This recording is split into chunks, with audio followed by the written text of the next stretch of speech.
முதல்லாம் சட்டங்கள் வந்து கம்மியாக இருந்துச்சு. ஊருக்கு ஒரு ரவுடி இருந்தேன். ஆனால் இப்போ சட்டங்கிட்டங்க நிறையா வந்துமே ஊரே ரவுடியாக இருக்கான். சின்ன பையன் கூட இன்றைக்கி ஒருத்தனை முனைச்சோம்னா நாளைக்கு கத்தி எடுத்துட்டு வந்து 10 பேரை கூப்பிட்டு வந்து நிற்கிறான். சின்ன பையன் வெட்டினான், கஞ்சா அடிக்கிறான், குடிக்கிறான், அவ்வளோ இதுவாக போய்கிட்டு இருக்கு.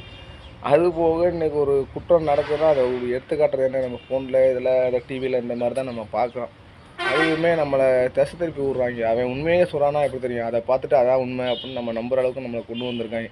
குடிக்கிறத எடுத்துங்க. முதல்லாம் குடித்தோம்னா குடிகாரன் அவன் அப்படின்னு கேவலமாக சொல்லுவாங்க. இப்போ ஒருத்தன் குடிச்சிட்டு ஒரு கோட்ரு குடித்தானா உன்னையோட நான் 2 கோட்ரு குடித்தேன்னா அதுக்கு எத்துனுங்கிறாங்க. இந்த மாதிரி கொண்டு போய்க்கிருக்காங்க. அவ்வளோ கேவலமான ஒரு ஆட்சி போய்கிட்டு இருக்கு. நம்மளும் அதை எலெக்ஷன் வந்துச்சுன்னா என்ன பண்ணுறாங்க, ஒரு கோட்ரு பிரியாணின்னு சொல்லிட்டு வாங்கி கொடுத்தாங்க. அது போதுமா? முக்கு கடையில்னு சொல்லிட்டு கிளப்புன்னு சொல்லிட்டு திறந்து வச்சுருக்காங்க. ஒயின் ஷாப்பெல்லாம் அடைக்கிறேன், டைமிங் மாத்திரன்னு ஒன்றா பண்ணாங்க. அவங்க இதுக்கு தான் காசு தான் ஓடுது. அவங்க தான் ஒயின் ஷாப்பு ஓனரே, அவங்க தான் நடத்துனாங்க.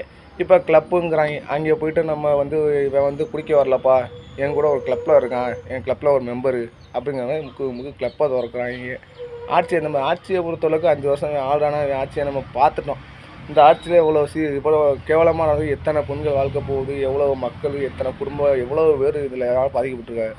ஒரு வருஷத்தில் இவன் ஆட்சியை பார்த்தோன்னா இன்னொரு எலெக்ஷன் இல்லை, அடுத்து வர்றவனுக்கு ஒரு 5 வருஷம் கொடுத்து பாரு. ஒரே நம்பி வருஷம் பூரா நம்ம மக்கள் வாழ்வாதாரத்தை அழிக்கிற லெவலுக்கு போய்கிட்டு இருக்கப்ப இன்னொருத்தவனுக்கு வாய்ப்பு கொடுக்குறதுல தப்பு இல்லை. அதையும் மக்கள் யோசிக்க மாட்டான். இன்னும் முட்டாள்தனமாகவே இருந்துக்கிட்டு அவர் தான் தலைவர்னு கொடியை தூக்கிட்டு கோட்டரை குடிச்சிக்கிட்டு இருந்தா நம்ம நாடு வல்லரசுக்கு மேலாகவும் பார்க்க வேணாம்.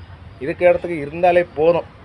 அது காப்பாற்றுறதுக்கு வழியை பார்க்கணும். இப்போ நம்ம நாளுக்கு நாளுக்கு இல்லாதப்பட்டவங்க கஷ்டப்படுறவங்களுக்கு தான் அந்த நிலைமை புரியும். காசு இருக்கவன் எங்கே போனால் எப்படி வேணாலும் வாழ்ந்துப்பான், அவங்க கையில் காசு இருக்குது. இல்லாத மக்கள் எவ்வளோ மெஜாரிட்டியே நம்ம தான், எவ்வளோ பேர் இருக்கோம். நம்மளால் தான் முடியும். ஒவ்வொரு ஓட்டுக்கும் வேல்யூ இருக்குது. அதை எப்போ புரிஞ்சுக்கிறோமோ அப்போ தான் நம்ம சமூகம் எல்லாமே வாழும்.